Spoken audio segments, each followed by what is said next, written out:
සම්බුදු සරණයි සදහවතුනි. ප්‍රමාදය භයක් වශයෙන් දැක අප්‍රමාදය ආරක්ෂාවක් වශයෙන් දැක උතුම් ආර්ය අෂ්ටාංගික මාර්ගයේ වැඩිය යුතු බවයි සම්බුද්ධ දේශනාව.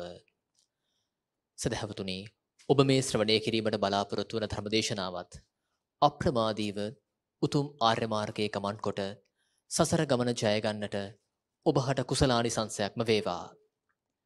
එසේනම් ඔබ අප කෙරෙහි අනුකම්පාවෙන් බෞද්ධ රූපවාහිනියේ මේ පැයට නියමිත දායකත්ව ධර්මදේශනාව සිදු කිරීම සඳහා බෞද්ධ රූපවාහිනී මැදිරියට වැඩම කළ දෙහිවල නැදිමාල රූපසිංහ පාරේ පැනසර සදහම් සෙනසුනේහි ප්‍රධාන අනුශාසක ශ්‍රී ජයවර්ධනපුර විශ්වවිද්‍යාලයේ හිටපු කතිකාචාර්ය දර්ශනපති පූජ්‍යපාද මාලිම්බඩ පඤ්ඤාසාර ගෞරවනීය ස්වාමින් වහන්සේ අපි ප්‍රථමයෙන් සාදුනාදදී නමස්කාර පූරක පිළිගනිමු. සාදු සාදු සාදු. මෙම ධර්ම දේශනාව සඳහා සදැහැති දායකත්වය ලබා දෙනවා ගල්කිස්ස විජයපාර පදිංචි අනුරුද්ධ හේරත් මහතා, සුධර්මා අමරදාස මහත්මිය, ජනිත් හේරත් පුතණුවන්, අනුදි හේරත් දියණිය ඇතුළු ඥාති හිත මිතුරන් පිරිසත්, විශ්‍රාමික පාඨශාලාචාරිණී එච්.එම්. සුජාතා නාලනී මහත්මිය සහ සුමිත්‍රා රංජනී මහත්මිය ඇතුළු ඥාති හිත මිතුරන් පිරිසත්. සමන්ත චක්කවාලේසු අත්‍රා ගච්ඡන්තු දේවතා සද්ධම්මං මුනි රාජස් සුනන්තු සග්ග මොක්ඛදං ධම්ම ශ්‍රවණ කාලෝ අයං භදන්තා ධම්ම ශ්‍රවණ කාලෝ අයං භදන්තා ධම්ම ශ්‍රවණ කාලෝ අයං බදන්තා. නමෝ තස්ස භගවතු අරහතෝ සම්මා සම්බුද්දස්ස. නමෝ තස්ස භගවතු අරහතෝ සම්මා සම්බුද්දස්ස. නමෝ තස්ස භගවතු අරහතෝ සම්මා සම්බුද්දස්ස. අරියෝ අට්ඨංගිකෝ මග්ගෝ සේයති දං සම්මා දිට්ඨි සම්මා සංකප්පෝ සම්මා වාචා සම්මා කම්මන්තෝ සම්මා ජීවෝ සම්මා වායාමෝ සම්මා සති සම්මා සමාධි.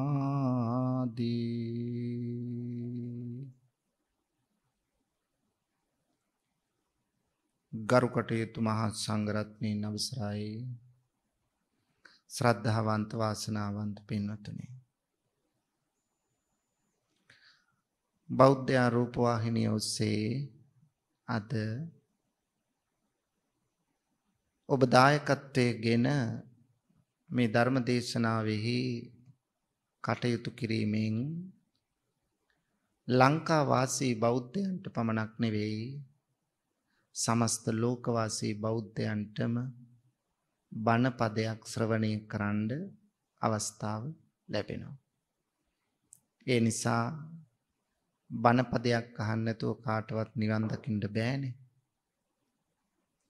අඩු ගානේ භාවනා කමඨහනක් වශයෙන්වත් බණ පදයක් ශ්‍රවණය කරන්න ඕනමයි නිර්වාණය සාක්ෂාත් කරන්න නම්. ඉතින් ඒ නිසා මහත්ඵල මහා නිසංස ගෙන දෙන මහා පින්කමකට තමයි අද ඔබ දායකත්වය දක්වන්නේ. අද දායකත්වයේ ගැන කටයුතු කරන්නේ ගල්කිස්ස විජයපාර පදිංචි අනුරුද්ධ හේරත් මහත්මයා, සුධර්මා අමරදාස මහත්මිය, ජනිත් හේරත් පුතණුවන්, අනුදි හේරත් දියණිය ඇතුළු පිරිසත්, ඒ වගේම විශ්‍රාමික පාඨශාලාචාරිණී එච්.එම්. සුජාතා නාලිනී මහත්මිය සහ සුමිත්‍රා රංජනී මහත්මිය ඇතුළු ඥාති හිතමිතුරන් එකතු වෙලා තමයි මේ ධර්ම දේශනාවට දායකත්වය දක්වන්නේ.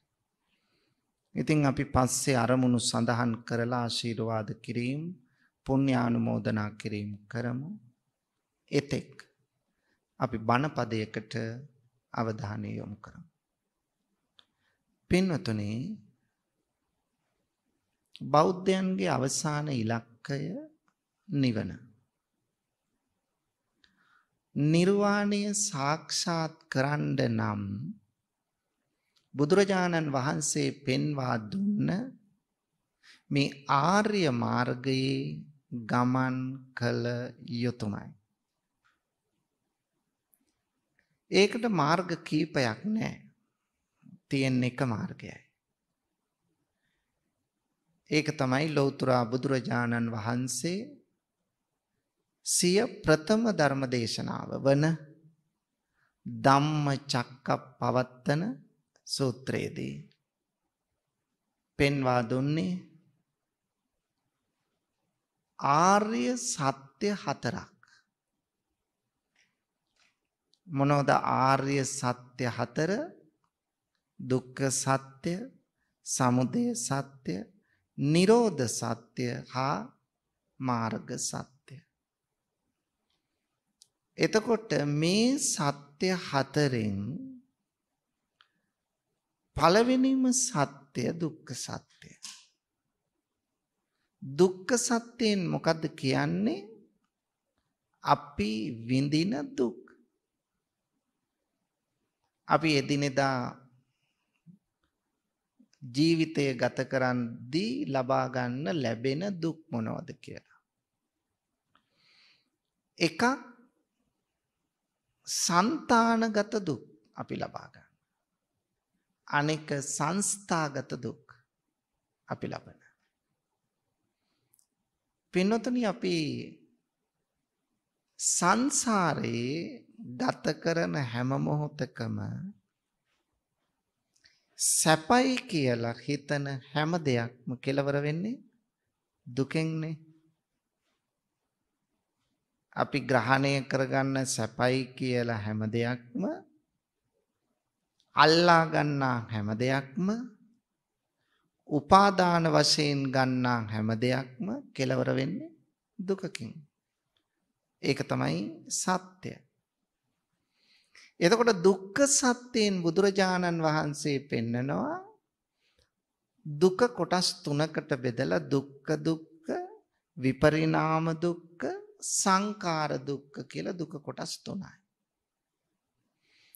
දුක්ඛ දුක්ඛ කියලා කියන්නේ එදිනෙදා ඇතිවන දුක්. එදිනෙදා දුක් ඇති වෙන්නේ ඇයි අපිට? අපි මේ ලෝකේ ඉපදිච්ච නිසා නේ. ජාතිපි දුක්ඛෝ, ජරාපි දුක්ඛෝ, ව්‍යාධිපි දුක්ඛෝ, මරණම්පි දුක්ඛං. අප්පියේහි සම්පයෝගෝ දුක්ඛෝ, පියේහි විප්පයෝගෝ දුක්ඛෝ, යම්පිච්ඡං නලබති තම්පි දුක්ඛං, සංකිට්ඨේන පංචඋපාදානස්කන්ධා දුක්ඛං.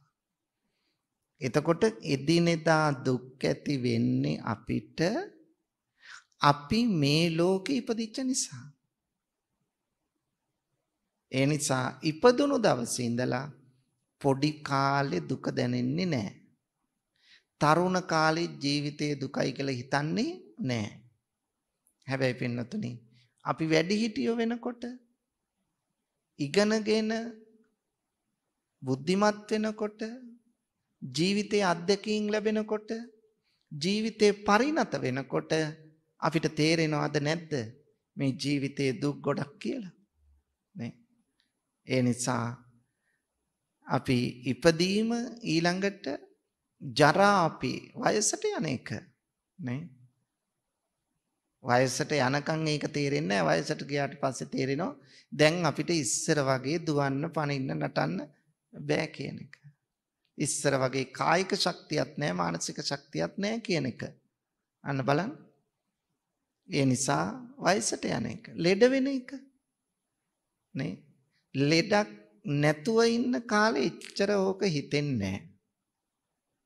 ලෙඩක් හැදුනට පස්සේ තමයි දැනෙන්නේ ලෙඩ අනේ නිරෝගීව ඉන්න තිබුණා නම් කියලා. මේක තමයි ඇත්ත. ඒ නිසා පින්නතුනි මේ වගේ දුක් අපට උදා වෙනවා. ඊළඟට තියෙනවා විපරිණාම දුක්ඛ. විපරිණාම කියන්නේ වෙනස් වීම. වෙනස් වෙනකොට දුකයි. ඇයි වෙනස් වෙනකොට දුක? වෙනස් වෙනකොට දුක දැන් අපි පොඩි කාලේ වගේ නෙමෙයිනේ දැන්. තරුණ කාලේ වගේ නෙමෙයිනේ දැන්. දැන් වෙනස් වෙනකොට දුකයි. දැන් අපි වැඩි හිටියෝ වෙලා නේ. දැන් දුකයි. ඇයි දුක? දැන් ඉස්සරට වඩා වෙනස්. නේ. ඇස් දෙකද කන් දෙකද නාසයද දිවද මේ සියල්ල වෙනස් වෙලා.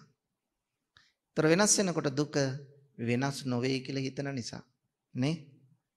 වෙනස් නොවේ කියලා හිතන නිසා තමයි වෙනස් වෙනකොට දුක. ඔක තමයි ඇත්ත. විපරිණාම දුක්ඛ. සංඛාර දුක්ඛ. සංඛාර කියන්නේ හේතු ප්‍රත්‍යයන්ගෙන් හටගන්න දේවල්.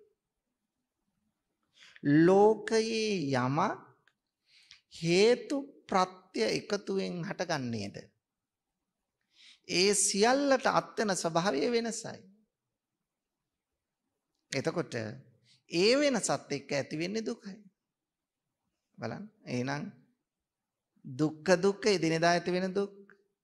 විපරිණාම දුක්ඛ වෙනස් වීම නිසා ඇති වෙන දුක්.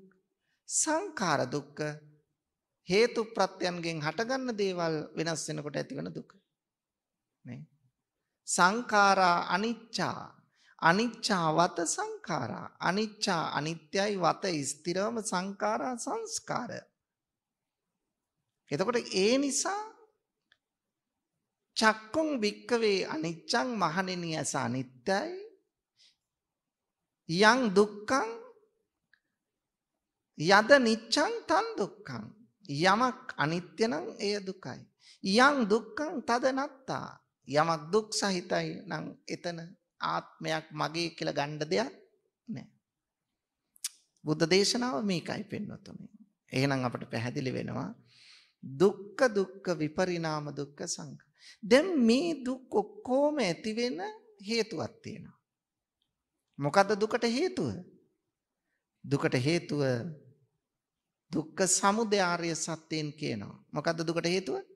තණ්හාව, ආශාව, මමත්වය. එතකොට තණ්හාවෙන් උපාදාන කරගන්න නිසා තමයි මේ දුක් ඇති වෙන්නේ. එහෙනම් දුකට හේතුව තණ්හාව. හැම තැනම දුකට හේතුව තණ්හාව. ඊට පස්සේ දුක නැති කරන්න පුළුවන්ද? බුදුහාඳුර හොයාගත්ත දුක නැති කරන්න පුළුවන්. දුක නැති කරන්න නම් දුකට හේතුව වූ මොකද්ද නැති කරන්න ඕන? තණ්හාව නැති කරන්න. දුකට හේතුව වූ තණ්හාව නැති කරන්න.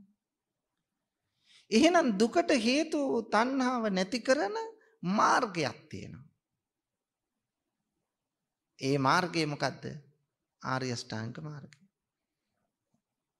ආර්ය අෂ්ටාංගික මාර්ගය. එහෙනම් පින්නතුනි දුක නැති කරන මාර්ගය ආර්ය අෂ්ටාංගික මාර්ගයයි.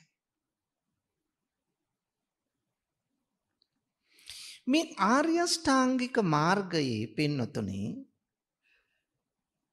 ලෞකික පැත්තකුත් තියෙනවා ලෝකෝත්තර පැත්තකුත් තියෙනවා. ලෝකෝත්තර පැත්තේ මාර්ග හා ඵලසිත ඇති වෙන්නේ ලෝකෝත්තර පැත්තේ. ඊළඟට ලෞකික පැත්තට ඇති වෙන්නේ කුසල සිත්. එහෙනම් අපට පැහැදිලි වෙනවා මේ ආර්ය මාර්ග දෙකක් නෑ තියෙන එකයි ඒ ආර්ය අෂ්ටාංග මාර්ගය. ඒක කොටස් තුනකට බෙදෙනවා. සීල, සමාධි, ප්‍රඥා.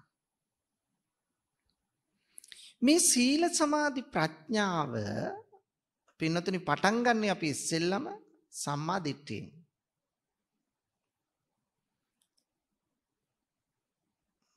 මේ සම්මා දිට්ඨිය කියන එක සම්මා කියලා හඳුන්වලා තියෙන්නේ. ආර්ය කියලා හඳුන්වලින් ආර්ය අෂ්ටාංගික මාර්ගය. මාර්ගය කියන එක දන්නව මග. ආර්ය කියන්නේ උතුම් නොවෙනස්. අෂ්ටාංගික 8ක්. එතකොට මේක හඳුන්වනවා යාකාවක නීයානික කුසල නිවැරදි දැකීම සම්මා දිට්ඨිය. යාකාවක නීයානික කුසල නිවැරදි දැකීම මොකද්ද? සම්මා දිට්ඨිය. යාකාවක කියන්නේ නිවැරදි කියන එකමයි. නීයානික කියන්නේ නෛර්යානික කියන්නේ පින්නතුනි නිවන දක්වා අපිව පමුණුවන.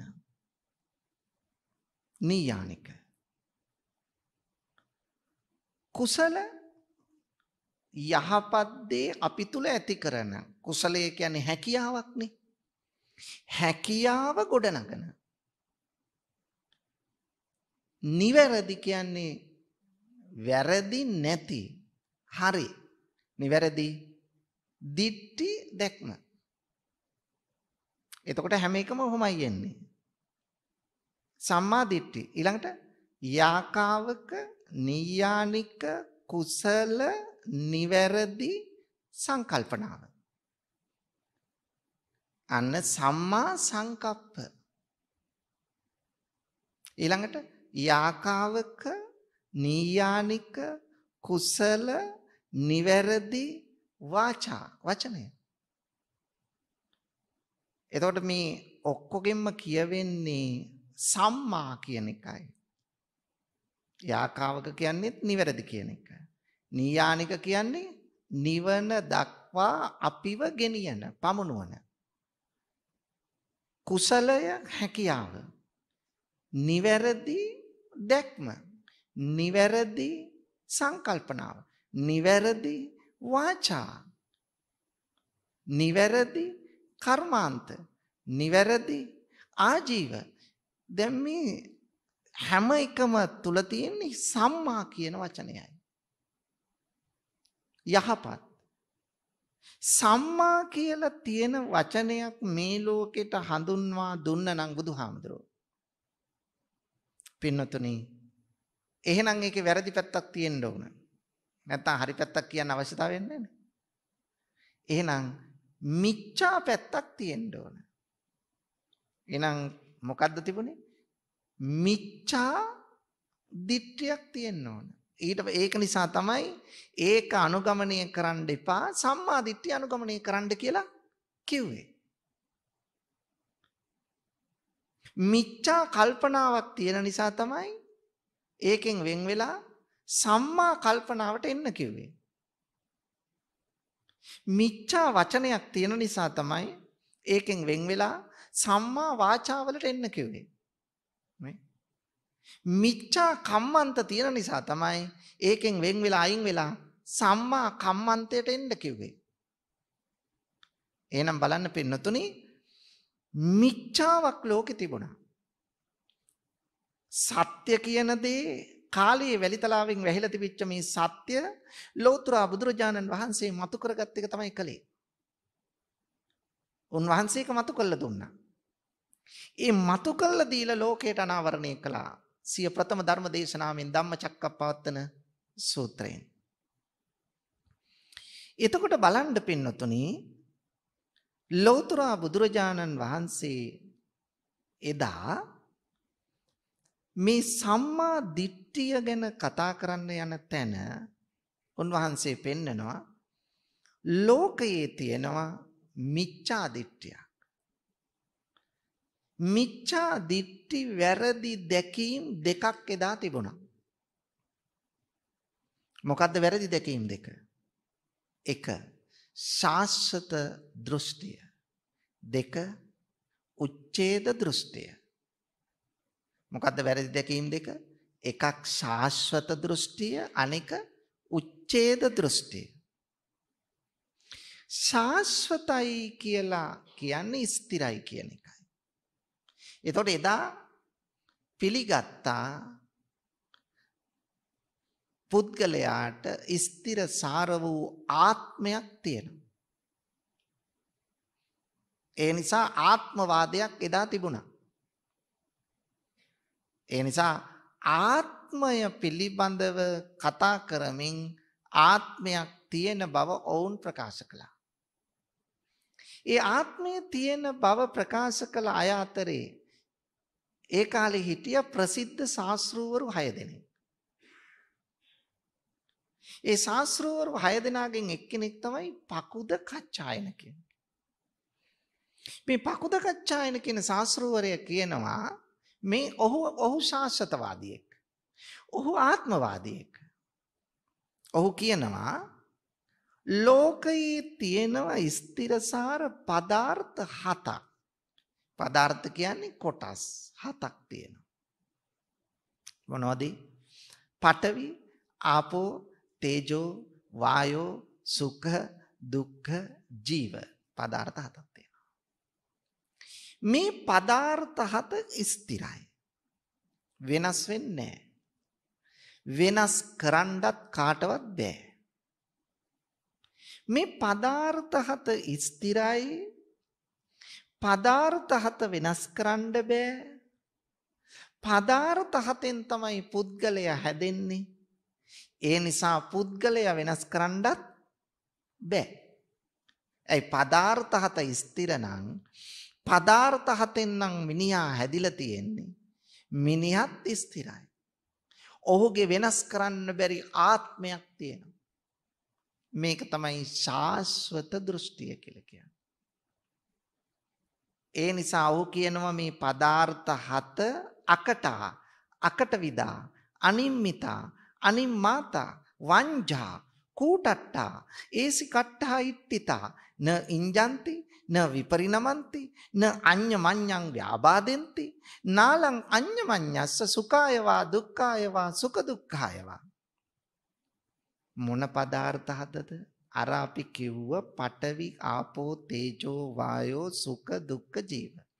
මේ පදාර්ථ 7 කවුරුවක් විසින් කරන ඒවා නෙවෙයි. අකට කාගේවත් විදානයකින් ඇති වෙච්ච දෙයක්වත් නෙවෙයි.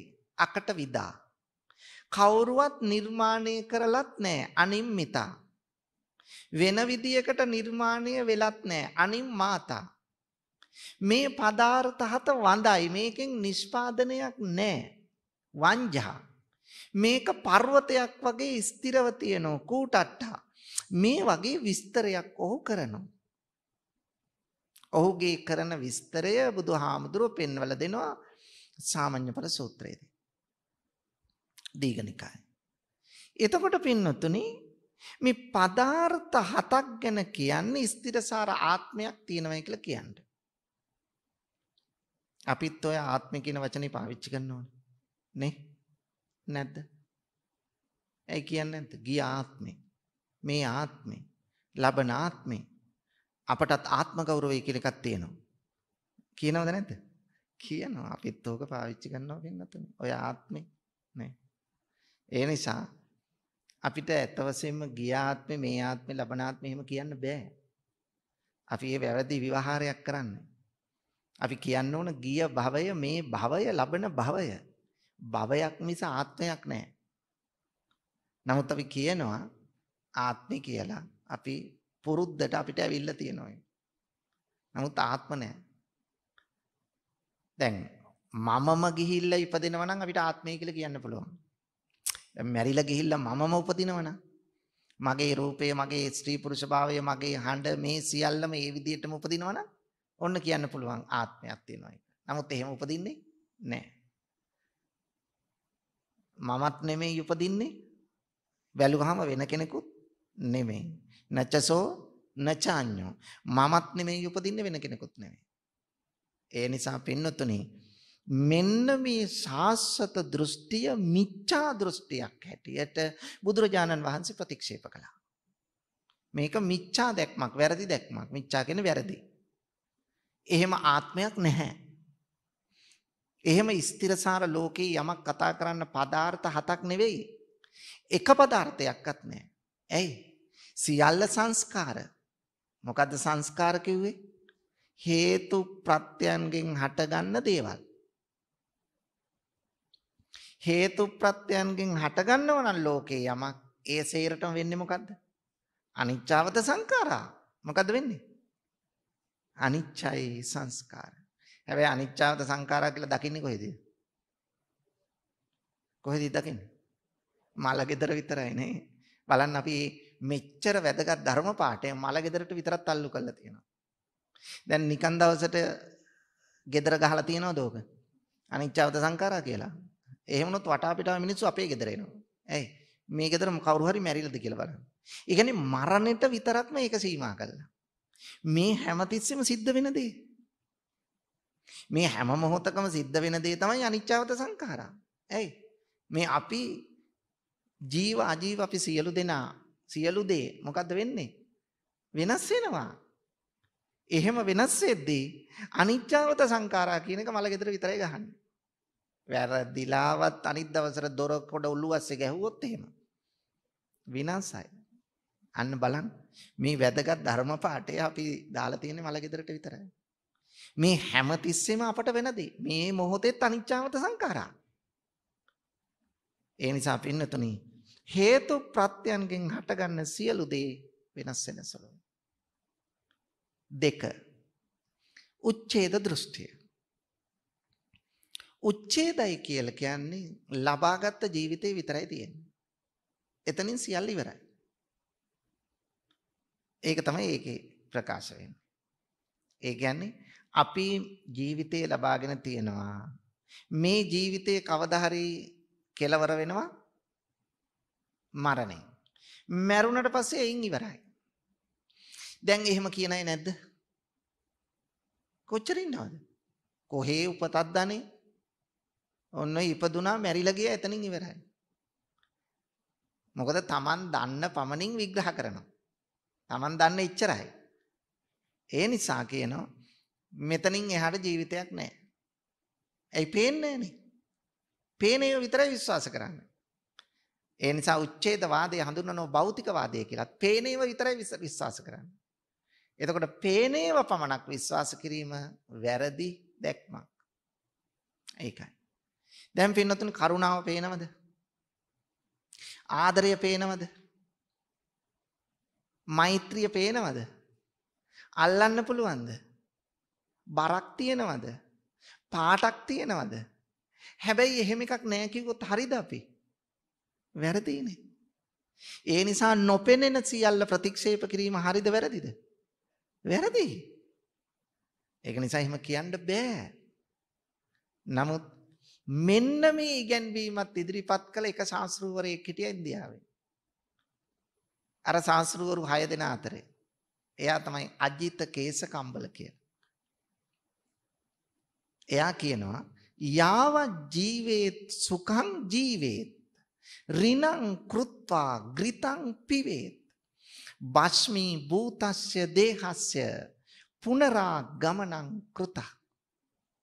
යාව ජීව කියන්නේ ජීවත් වෙන කාලය පුරා සුඛං සැපෙන් ජීවත් යන්න පුළුවන් තරම් සැපෙන් ජීවත් වෙන්න.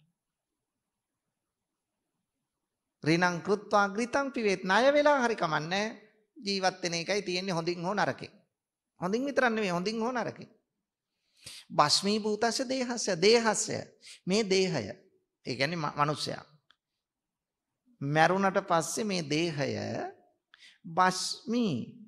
භස්මාවශේෂ බවට පත් කළාට පස්සේ ඒ කියන්නේ පුච්චාලු කරාට පස්සේ පුනරාගමනං කෘතක් නැවත මොන ඒමක්ද? ඒ කියන්නේ ලබාගත් ජීවිතෙන් සියල්ල ඉවරයි. ඒක තමයි උච්ඡේද දෘෂ්ටියේ ස්වභාවය. මේකත් වැරදි දැක්මක්. ඔන්න දෘෂ්ටි දෙකයි. මොකද්ද දෘෂ්ටි දෙක? ස්ථිරසාර ආත්මයක් තියෙනවයි කියන ශාස්ත්‍රත දෘෂ්ටියයි ලබාගත් ජීවිතය විතරයි තියෙන්නේ එතනින් එහා කිසිවක් නෑ උපදින්නේ නෑ මැරුණම ඉවරයි කියන උච්ඡේද දෘෂ්ටියයි. මෙන්න මේ දෙකම වැරදි දෘෂ්ටි. මිච්ඡා දෘෂ්ටි. බුදුහාමුදුරුවෝ දෙකම ප්‍රතික්ෂේප කළා වෙනත. මේ උච්ඡේද දෘෂ්ටිය යටතේ තියෙනවා පින්වතුනි මිත්‍යා දෘෂ්ටි 10ක්. උච්ඡේද දෘෂ්ටිය යටතේ කියන්නේ මොකද්ද උච්ඡේද දෘෂ්ටිය කියන්නේ? ලබාගත් ජීවිතයෙන් සියල්ල ඉවරයි කියන මේ ගැන්වීම යටතේ මිත්‍යා දෘෂ්ටික අදහස් තියෙනවා 10ක්. ඒ තමයි යමක් දුන්නම ප්‍රතිවිපාක නැහැ කියන එක. දැන් එතන එහෙම තියෙනවා නම් එතන සම්මාදිට්ඨියක් තියෙනවද? නැහැ. යම් දෙයක් දුන්නාම දානයක් දුන්නාම ඒකේ ප්‍රතිවිපාක නැහැ කියලා. දැන් අපි බෞද්ධයෝ නිවන් දකින්නත් බලාපොරොත්තු වෙනවා. සිලුත් ගන්නවා. හැබැයි දන් දුන්නයි කියලා තියෙන ටික නැති වෙන එක විතරයි මොනව ලැබෙනවද කියලා හිතනවනම් ඒක වැරදි දැක්මක්. එතකොට එයා තුල තියෙන්නේ මිච්ඡා දෘෂ්ටියද සම්මා දෘෂ්ටියද? මිච්ඡා දෘෂ්ටිය තියෙන්නේ. එතකොට වැරදි දෘෂ්ටියක් තියෙන්නේ. ඒතර මිත්‍යා දෘෂ්ටිය තියාගෙන නිවන් දකින්න බෑ. අන්න බලන්න. නත්ති දින්නම් දීමේ ප්‍රතිවිපාක නැත. මේක ඉගැන්වුවේ අර උච්ඡේද දෘෂ්ටිය ඉදිරිපත් කරපු ශාස්ත්‍රවරයා. ඉතින් ඒ දෘෂ්ටිය තියෙන අපේ සමාජයේ මිනිස්සු අතරත් එහෙම අය ඉන්නවා. ඉතින් මොන නිවනක්ද? ඊළඟට පින්නතුනි සැප දුක කියලා නත්ති සුකට දුක්කටානම් කම්මානම් පලං විපාකෝ. සැප දුක් කියලා දෙයක් නැහැ. හොඳ දේ කළාම හොඳ ප්‍රතිවිපාක හෝ නරක දේ කළාම නරක ප්‍රතිවිපාක ලැබෙනවා කියලා එහෙම දෙයක් නැහැ. ඔය කොහොම හරි ජීවත් වෙලා ඉන්න එක තමයි තියෙන්නේ. මෙන්න මේක පින්නතුනි මෙහෙම ඉගැන්වුවොත් එතකොට සැප දුක් වල ඒ කියන්නේ හොඳ දේට හොඳ ප්‍රතිවිපාක නරක දේට නරක ප්‍රතිවිපාක නැහැ කියන්නේ හොඳක් නරකක් නැහැ කියන එකනේ. හොඳ දේ කළා වැඩකුත් නැහැ නරක දේ කළා වැඩකුත් නැහැ. හොඳ දේ නරක දේ කළා වැඩක් නැහැ කියන සංකල්පයක් හිත තුල ඇති වුණොත් පින්වතුනි අන්න එදාට ඇති වෙන්නේ මිත්‍යා දෘෂ්ටියද සම්මා දෘෂ්ටියද? මිච්ඡා දෘෂ්ටිය. වැරදි දැක්මක්. එතකොට ඒ වැරදි දැක්මෙන් නිවන් දකින්න පුළුවන්ද? බෑ. ඒකයි මේ කියන්නේ. ඊළඟට පින්නතුනි මෙලොව පරලොව නැහැ. ඒ කියන්නේ ලබාගත් ජීවිතෙන් ඉවර නම් ආයි මෙලොව ගැන කතා කරන්න ඕන පරලොවක් තියෙනවන්නේ. පරලොව ගැන කතා කරන්න ඕන මෙලොවක් තියෙනවනම්. එතකොට මේ දෙකම නැවත උපතක් විශ්වාස නොකරනව නම් ගිය භවයක් තිබුණේ නැහැ කියලා හිතනව නම් මේ පළවෙනි සැරේ තමයි ඉපදිලා තියෙන්නේ. මෙතනින් එහාට යමක් නැත. මෙන්න මේ විදියට හිතනවා නම් එතන තියෙන්නේ මිත්‍යාවද නැද්ද? මිත්‍යාව. සමහර අය අදත් අපි අතර ඉන්න බෞද්ධයෝ අතරෙම නේ කොහේ ඉපදිල්ලක්ද මෙතනින් ඉවරයි සේරම කියලා නේ අන්න එහෙම කියන අය ඉන්නවා. එතකොට එවැනි තැනක කවදාවත් සම්මා දිට්ඨියක් ඇති කරගන්න බෑ. සම්මා දිට්ඨියට මේන් එකක් හරි තියෙනවා නම් එතන සම්මා දිට්ඨියක් නැහැ. ඒක නිසා නැවත උපතක් තියෙනවා කියන එක අපි තුල තියෙන දෙයක්. අපි මේ සංසාරයක් ගැන කතා කරන්නේ ඒක නිසානේ. නැවත ඉපදී මැරි යන්නේ නැත්තම් මේ සංසාරයක් ගැන බුදුහාමුදුරුවෝ මෙච්චර කතා කරන්න ඕනේ නෑනේ හේතුඵල ධර්මයෙන්. පින්නතුනේ. ඊළඟට සමහර අය කියනවා අම්මලා තාත්තලා මේ අපි හැදිච්ච නිසා හැදුවා. ඊට පස්සේ අපි තරුණ වුණාට පස්සේ අපිත් විවාහයක් කරගෙන යනවා. අම්මට තාත්තට සැලකුවයි කියලා 아무තු පිනක් නැහැ. 아무තු ලැබීමකුත් නැහැ. එහෙම කියන අය සමාජයේ ඉන්නවද නැද්ද? ඕන තරම් ඉන්නවා. ඉතින් ඒ නිසා අම්මට තාත්තට සලකන්නේ ඒකොල්ලෝ ගිහිල්ලා දානවා මහලු නිවාසයකට. අම්මයි තාත්තයි ගෙනහිල්ලා මහලු නිවාසයකට දානවා. එහෙම අම්මට තාත්තට නොසලකන මහලු නිවාසයකට දාපු අය නැද්ද අපේ සමාජෙ? කොච්චර ඉන්නවද පින්නත? තමන් හදලා වඩලා අතපය හතර පෝෂණය කළා. මෙච්චර කරපු අම්මට තාත්තට සලකන විදිය. අර පහුගිය දවසේ පෙන්නුවේ සත්‍ය සිද්ධියක් නුවර ප්‍රදේශේ. ගෙදර අම්මා නෑ තාත්තා විතරයි ඉන්නේ. තාත්තා ඉන්නේ බලු කූඩුවේ. බලන්න. බල්ලෙකුට කන්න දෙනවා වගේ තමයි තාත්තට කියලා දුව මේ කරන්නේ. මේ දුව ගිහිල්ලා බත් ටික ගෙනහිල්ලා පිඟානට බෙදලා බල්ලගේ කූඩුවට තියලා තල්ලු කරනවා. කූඩුව ඇතුලේ තමයි තාත්තා ඉන්නේ. බල්ලෝ ටික කූඩුවෙන් එළියට අරන් ඒගොල්ලෝ ගෙදර පුටු සෙටි වාඩි කරලා තියෙනවා. ඒගොල්ලෝ නාවනෝ පවුඩර් දානෝ මේව කරනෝ සලකනෝ හොඳට. ඔන්න බලන්න. අම්මට තාත්තට සැලකීම වැඩක් නෑ කියලා කියන පිරිස ඉන්නවනම් පින්නතුනි ඒක මිත්‍යා දෘෂ්ටිය. ඉතින් ඒ කෙනාට සම්මා දිට්ඨියක් පහළ වෙන්නේ නෑ. සම්මා දිට්ඨිය ඔහු තුලින් ඇය තුලින් ඉවත් වෙලා යනවා. ඉතින් එහෙම කෙනාට කොහොමද ආර්ය මාර්ගයේ ගමන් කරන්නේ? ඒ නිසා පින්නතුනි නත්ති මාතා නත්ති පිතා අම්මට තාත්තට සලකලා වැඩක් නැහැ. ඒගොල්ලොන්ගේ ඇති ගුණයක් නැහැ කියලා හිතුවොත් ඒක මහ පාපී සිතුවිල්ලක්. ඒක මිත්‍යාවක්. ඒකයි. ඊළඟට පින්නතුනි ඕපපාතික සත්වයෝ නැත. දැන් සමහර අය ඉන්න ඕනේ විද්‍යාවෙන්ම ඔක්කොම ඔප්පු කරන්න යන අය. නේ? විද්‍යාව ඉගෙනගෙන විද්‍යාව විතරයි විශ්වාස කරන්නේ. ඒ නිසා අන්වීක්ෂයට දුරේක්ෂයට මෙහෙම පෙනුනොත් විතරයි ඔන්න විශ්වාස කරන්නේ.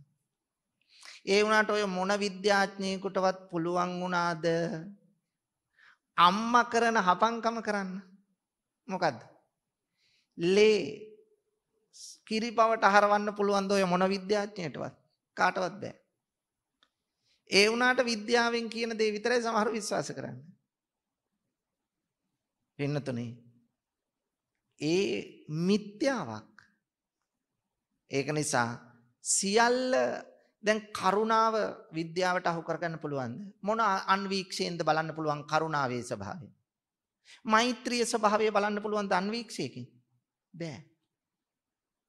ඒ නිසා සියල්ල විද්‍යාවට අහු කරගන්න බෑ. ඒ නිසා හිතනවා ඉබේ පහළ වෙන සත්තු නෑ. එහෙම නෑ කියලා හිතනවා නම් එතන තියෙන මිත්‍යාව. පින්නතුනි බලන්න പ്രേතයෝ නිරිසතුන් නැති වෙන්නේ කොහොමද? ඕපපාතිකවයි ඉබේට. දෙවියෝ ඇති වෙන්නේ කොහොමද? ඕපපාතිකවයි.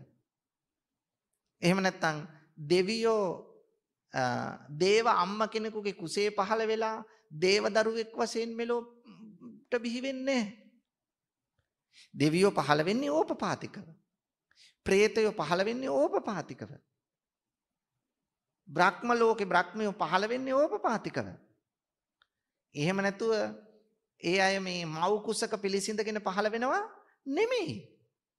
ඒ නිසා පින්නතුනි එහෙම නෑ කියලා යම් කෙනෙක් කියනවා නම් ඒ කියන්නේ ඕපපාතික සත්වයෝ නැත කියලා කියනවා නම් එතන තියෙන මිත්‍යාව. එහෙනම් එතන සම්මා දිට්ඨිය නෙවෙයි මිච්ඡා දිට්ඨියයි. ඒ නිසා බලන්න කොච්චර මිත්‍යා දෘෂ්ටි අපි අතර තියෙනවද? දැන් සමහරු කියනවා සත්‍ය කියලා විශේෂ දෙයක් නැහැ. සත්‍ය අවබෝධය ලැබපු අය අතීතේ හිටියෙත් නැහැ, වර්තමානයේත් නැහැ, අනාගතේ ඇති වෙන්නෙත් නැහැ. මෙන්න මේ తত্ত্বය හිත තුලට ආවොත් ඕවා ප්‍රකාශ විතරයි, එහෙම දේවල් නැහැ කියලා ආවොත් හිතට පින්නතුනි ඒක මිච්ඡා දිට්ඨියක්. ඒ නිසා හොඳින් තේරුම් ගන්න ඕන දේ තමයි මේ මිත්‍යා උච්ඡේද දෘෂ්ටිය යටතේ තියෙන වැරදි දැකීම් 10ක්. මේ වැරදි දැකීම් 10න් එකක් හෝ අපි තුල තියෙනවා නම් අපිත් ඉන්නේ මිත්‍යාවේ. අම්මට සලකලා වැඩක් නැහැ කියලා හිතනවා නම්, තාත්තට සලකලා වැඩක් නැහැ කියලා හිතනවා නම්, ඉබේ පහළ වෙන සත්‍යයෙන් ඕපපාතික සත්‍යෝ නැහැ කියලා හිතනවා නම්, ලබාගත් ජීවිතයේ තියෙන්නේ පරලොවක් නැහැ කියලා හිතනවා නම්, දන් දුන්නාම මේකේ ආනිසංශයක් නැහැ කියලා හිතනවා නම්, යම් කෙනෙක් මේ එක අදහසක් හෝ මේ කිව් 10න් එක අදහසක් හෝ යම් කෙනෙකුගේ හිත තුල පවතින්නේද, එයා ඉන්නේ සම්මා දිට්ඨිය නෙවෙයි මිච්ඡා දිට්ඨියේ. ඒ නිසා පින්නතුනි මිච්ඡා දිට්ඨියේ ඉඳලා කවදාවත් ඊළඟ භවය සාර්ථක කරගන්න බෑ. ඒ නිසා ඔන්න ඔය දෘෂ්ටි දෙකෙන් අපි ඈත් වෙන්න ඕන. මොකද්ද දෘෂ්ටි දෙක? ස්ථිරසාර ආත්මයක් තියෙනවයි කියන ශාස්ත්‍රත දෘෂ්ටියයි, ලබාගත් ජීවිතයෙන් සියල්ල ඉවරයි කියන උච්ඡේද දෘෂ්ටියයි. මේ දෙකෙන් අයින් වෙන්න ඕන. ඒ විතරක් නෙවෙයි පින්නතුනි, භෞතිකත්වය විතරක් විශ්වාස කිරීම, පේන දේ විතරක් විශ්වාස කිරීම, එතකොට යා කර්මය කර්මඵලය පිළිගන්නවද? නෑනේ. භෞතික දේ, පෙනෙන දේ, අතට අහු වෙන දේ පමණක් යම් කෙනෙක් විශ්වාස කරනවා නම් අන්න එයා කවදාවත් පින්නතුනි කර්මය සහ කර්මඵලය පිළිගන්නේ නැහැ. ඒකනේ කිව්වේ සැප දුක්ඛායෙහි ප්‍රතිවිපාකණය කියලා. කර්මය හා කර්මඵලය. හොඳ ක්‍රියාවක් කළොත් හොඳ ප්‍රතිවිපාක තියෙනවා කියන එක. නරක ක්‍රියාවක් කළොත් නරක ප්‍රතිවිපාක තියෙනවා කියන එක පිළිගන්නේ නැහැ. එහෙම නැත්නම් එයා ඉන්නේ මිත්‍යා දෘෂ්ටියේ. එහෙනම් අපි අතරේ තියෙන වැරදි දැකීම් නැති කරගන්න ඕන සම්මා දිට්ඨියට එන්නට නම්. බලන්න එහෙනම් හැම වෙලාවෙම දැන් අපි සාදු සාදු කියලා කියනෝනේ අපි ශ්‍රද්ධාවෙන්. සාදු සාදු කියන එකෙත් තියෙන්නේ නිවැරදි දැක්ම. ඊළඟට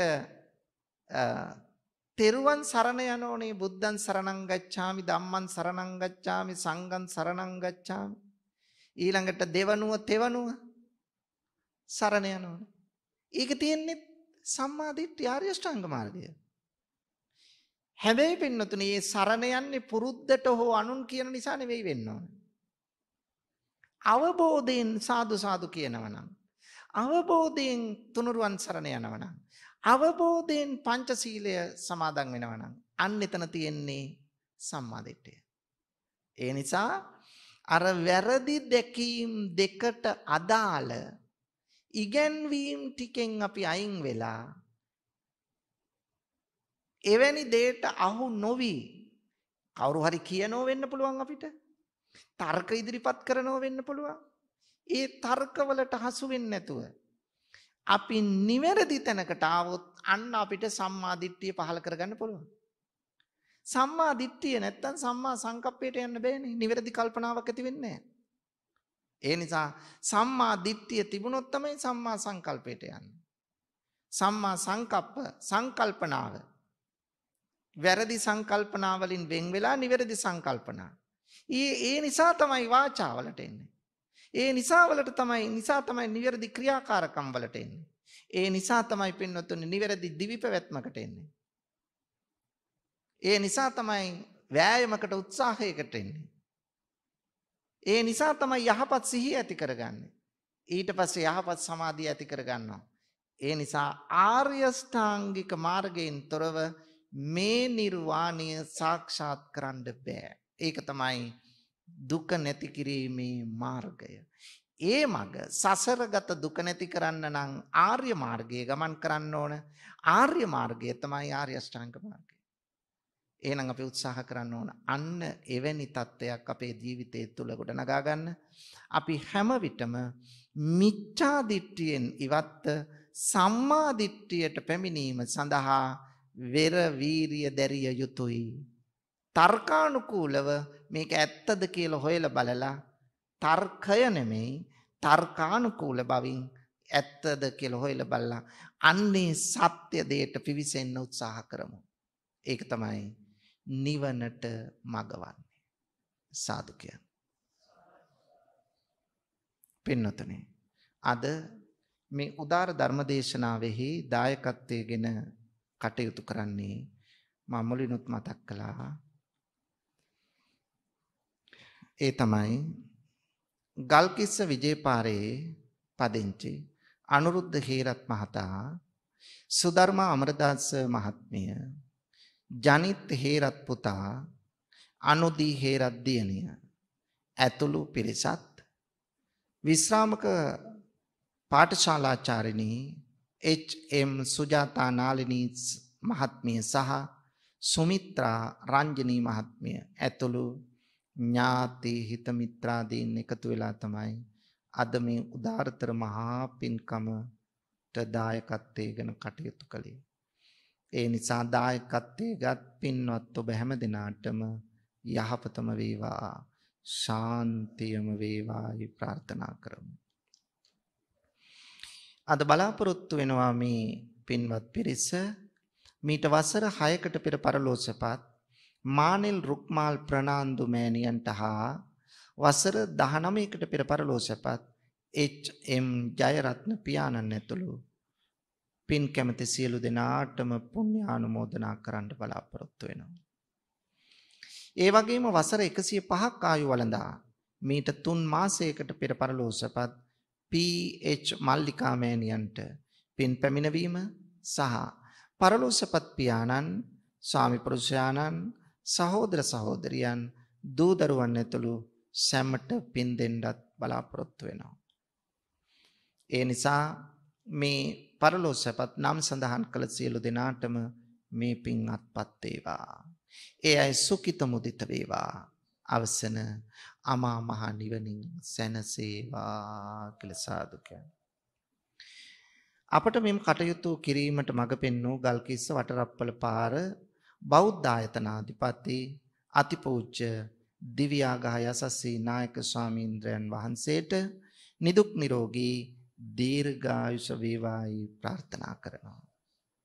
දේශකයාණන් වහන්සේටද නිදුක් නිරෝගී දීර්ඝායුෂ ප්‍රාර්ථනා කරන අතර මෙම කටයුත්ත කර ගැනීමට නන් අයුරින් සහාය වූ සහ මෙම අවස්ථාවට සහභාගී වූ සියලු දෙනාටත් ඔවුන්ගේ පවුල්වල සැමටත් නිදුක් නිරෝගී දීර්ඝායුෂ ප්‍රාර්ථනා කරන අතර අවසානයේ ඔබ අප සියලු දෙනාටම ඉක්මන් භවයකදීම නිර්වාණ අවබෝධය ලැබීමට මේ උදාර කුසල කර්මය හේතු වාසනා වේවා කියලා ප්‍රාර්ථනා. දෙවියන්ට පින් දෙමු. ආකාසට්ටා ච බුම්මට්ටා දේවා නාග මහිද්దికා පුඤ්ඤන්තං අනුමෝදිත්වා චිරං රක්ඛන්තු ලෝක සාසනං. ආකාසට්ටා ච බුම්මට්ටා දේවා නාග මහිද්దికා පුඤ්ඤන්තං අනුමෝදිත්වා චිරං රක්ඛන්තු දේශනං. ආකාසට්ටා ච බුම්මට්ටා දේවා නාග මහිද්దికා පුඤ්ඤන්තං අනුමෝදිත් චිරං රක්ඛන්තු මං පරන්ති. සාදු සාදු සාදු. එම ධර්ම දේශනාව සිදු කළ කුසල බලයෙන් දෙහිවල නැදිමාල රූපසිංහ පාරේ පැනසර සදහම් සෙනසුනේහි ප්‍රධාන අනුශාසක ශ්‍රී ජයවර්ධනපුර විශ්වවිද්‍යාලයේ හිටපු කතිකාචාර්ය දර්ශනපති පූජ්‍යපාද මාලිම්බඩ පඤ්ඤාසාර ගෞරවනීය ස්වාමින් වහන්සේට ප්‍රාර්ථනීය බෝධියකින් උතුම් වූ චතුරාර්ය සත්‍ය ධර්මයේම අවබෝධ වේ. අමා මහ නිවනින් සැනසෙන්නට හැකියාව ලැබේවායි අපි සාදු නාදදී ප්‍රාර්ථනා කර සිටිමු. සාදු සාදු සාදු. එසේනම් මේ ආරාධනය මෙම ධර්ම දේශනාවේ සදැහැති දායකත්වයේ ලබාගත් පිරිසට ගෞරවනීය ස්වාමින් වහන්සේට පරිස්කාර පූජා කිරීම සඳහා ඒ අතර වාරයේදී අපි ගෞරවනීය ස්වාමින් වහන්සේ වන්දනා කරමු. ඔබ සැමට සම්මා සම්බුදු සරණයි.